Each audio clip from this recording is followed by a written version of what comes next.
Hello and welcome to the show. For those of you who don't know, all the cars in Forza Motorsport are given a PI or Performance Index number. This relates to the car's performance, taking into account power, weight, grip, brakes, downforce, etc.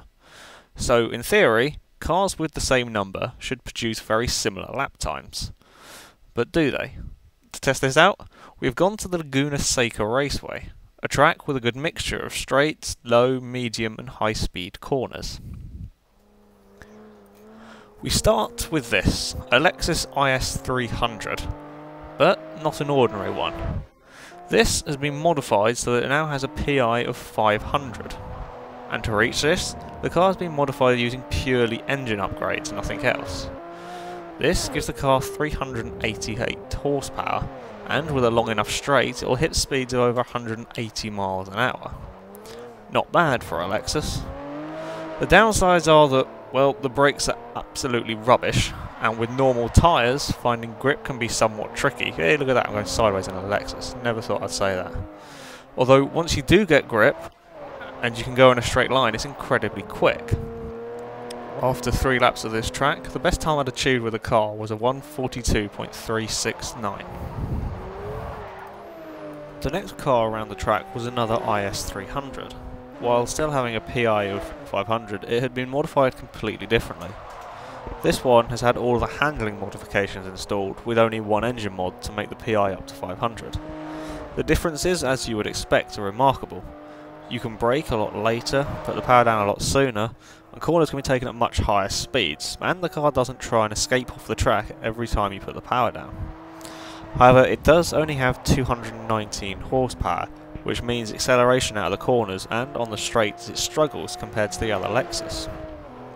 But after 3 laps, I got a lap time of 1:40.865, a second and a half difference between cars which are supposedly equal. Of course, depending on the track, this figure could vary massively. On a very tight, twisty track, the handling car would be a lot quicker, whereas a track with lots of straights, the power car would be faster. So to completely settle this, we did a slightly different test. This Seat is also modified to reach the 500 PI mark. This has, however, been modified using a combination of both engine and handling upgrades. Theoretically, it should give it the best of both worlds. The Seat is a completely different car to the Lexus. For a start, it's front-wheel drive, which means to drive it fast, your driving style has to be a lot smoother, and you always have to be ready for the car to understeer wide. Although it does, however, have a very similar starting PI to the Lexus, so the number of upgrades on the car are going to be fairly similar.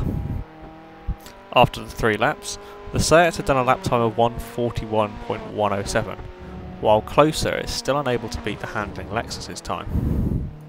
Next we have the Alfa 155. Again, this has been modified to the same PI as the other cars and has used a combination of power and handling upgrades. The car itself is 4-wheel drive, somewhat different from the Lexus and the Seat, and comes with its own advantages and disadvantages.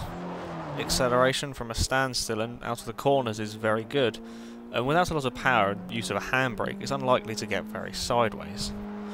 Downsides being that, like all 4-wheel drive cars, it will understeer, and while nowhere near as bad as the front-wheel drive car like the Seat, but it's certainly enough to be noticeable. After 3 laps, the Alfa had got a time of 1:41.8, which is quite a long way off the time of the similarly modified Seat.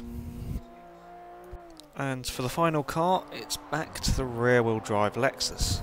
This though having been modified with a similar mixture of power and handling upgrades.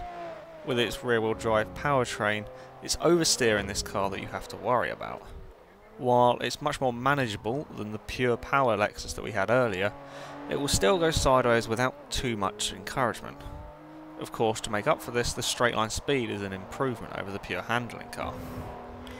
With its laps done, the Lexus had done a time of 1:41.3, half a second down on the pure handling car. So, to answer the question, are cars of equal PI actually equal?